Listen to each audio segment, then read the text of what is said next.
more I've learnt last year than all the other years. And it compounds year on year, like the amount of data we collect on the planet. Be accountable. It's a bit like all feedback is good. Really easy to say, really easy to point to someone. You need to be accountable with being learning. Yeah, I'll hold you accountable. It's really hard to be accountable to yourself. If you could, any of you that wanted to stop smoking would have stopped by now. If you wanted to drink less, you would have drank less by now. If you wanted to go and lose more weight, you would have lost more weight by now. It's really hard. And it took me a lot of failing to get used to what it means to hold myself accountable. And they were the main 11 that came out from our code of honour as a whole company. We use them as calling cards now. That's the back of the file. And we write on them when we see someone's done good. We used to write on them when someone did bad.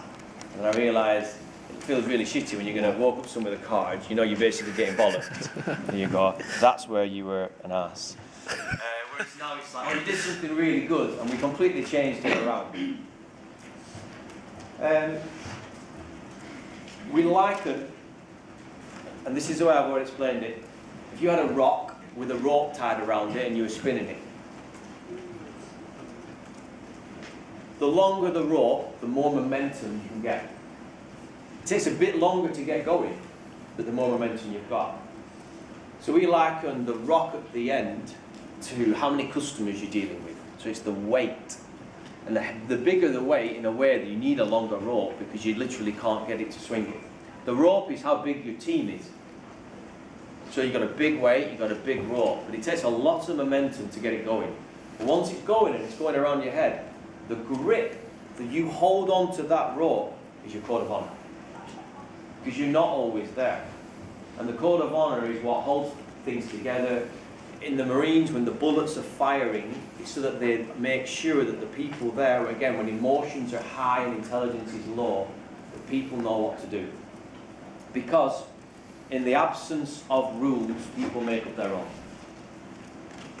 And I thought about coming away with a couple of points that I wanted to make really paramount.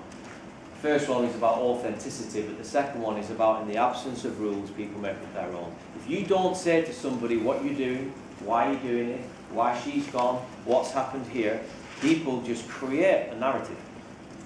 And then that narrative becomes real life, and we talk about it, and that has destroyed our company on multiple occasions.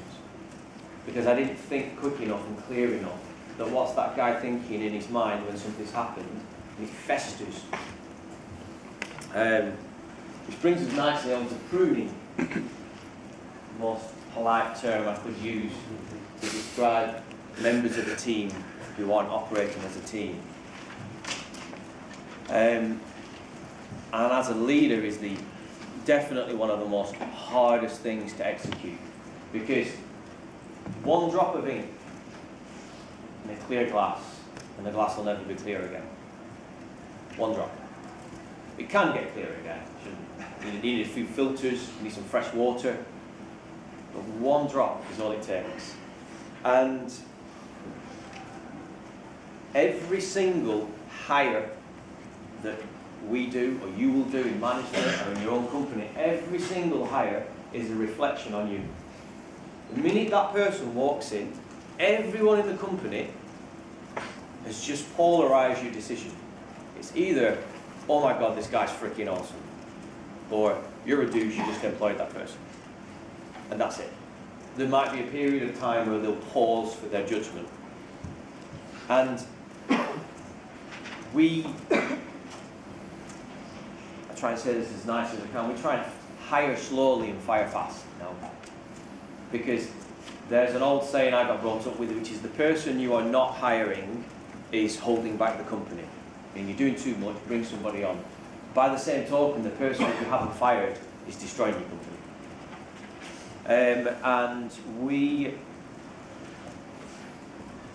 I gained access to a chat message facility on a work form with someone that we had let go, and it gave me access to a group of people in my company who over the space of 3 months had gone from some of the most heartfelt, loving people I'd ever met, and I'd known them since they were 16 years old, more than 10 years each, or for a couple of them, to actively trying to destroy our company, maliciously, with enjoyment and gloating.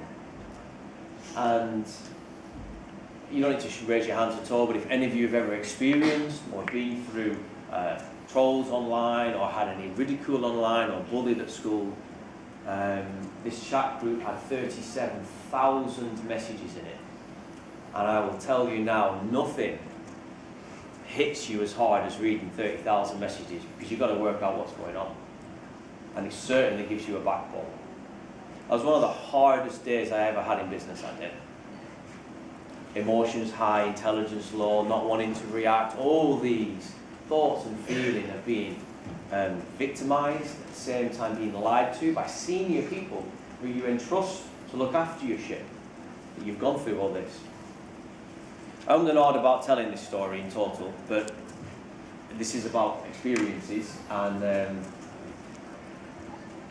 well, if you're in management or leadership, you may have to face something like this one day. And the biggest thing I took from it is it can be lonely sometimes being a leader or a manager. Not because you don't know people, you can know lots of people, you can have a support network, you can have a peer network, you can have bosses, you can have people underneath you.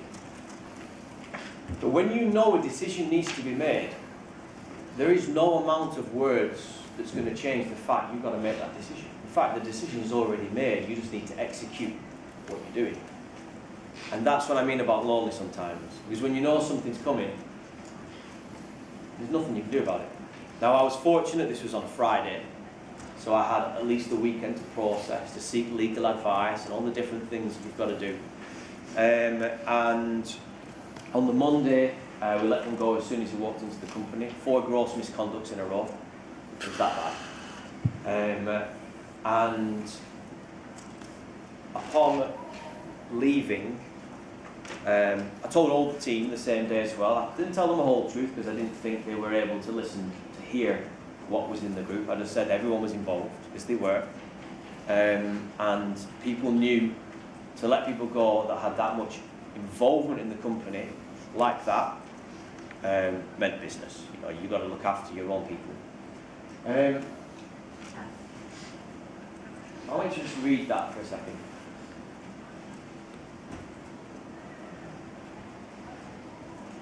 Because my parting words to those 4 people, one at a time, was, you might not care about this right now. You might not even think about this right now, and you might never, ever, ever care about this right now.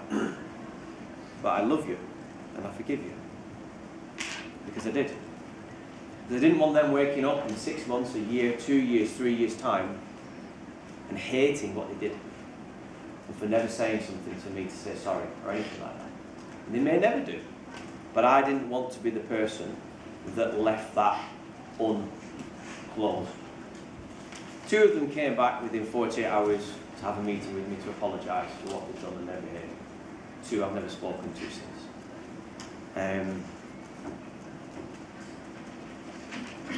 Some other people that I work with said I shouldn't have said sorry. They took the other route that many people go down, which is the or you XXX ... I can't believe you've done this. Living in that mindset and that victim mentality. When all you got to do, if you're on a boat, some people are doing bad, get them off the boat, fix the boat, get it to float, move on.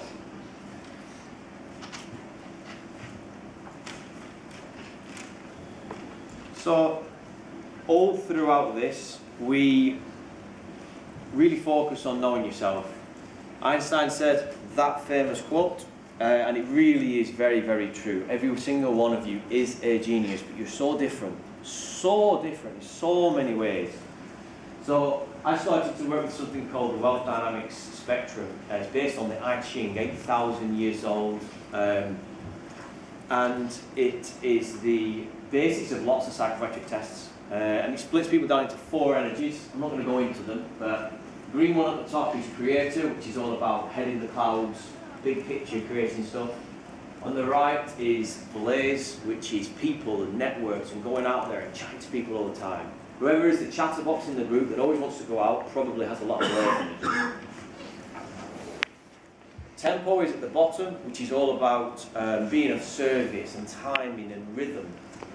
Getting more into the organised stage. Tempos are never ever late, and they hate people that are always late.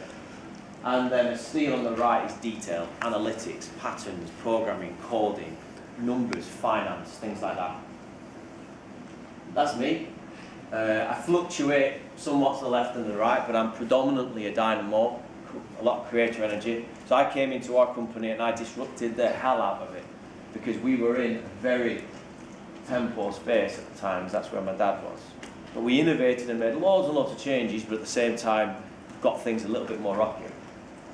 So we took our whole team through it. Everyone in our company, all my friends, family, everyone's done this at some point. And the reason is because to know thyself, you will become a better person. And you already know some aspects about yourself, but there are little things like, why does she annoy you when she does this, and when he does that, I don't agree with that. And there's little ways that we think when we do things. And I wanted to bring this up because it's really important because of two people. Him there, top left, and that one there. Oh no, it's this one, these two. Almost polar opposites. This person here was dealing with all the structure and the back-end side of stuff, which is all very back-end management.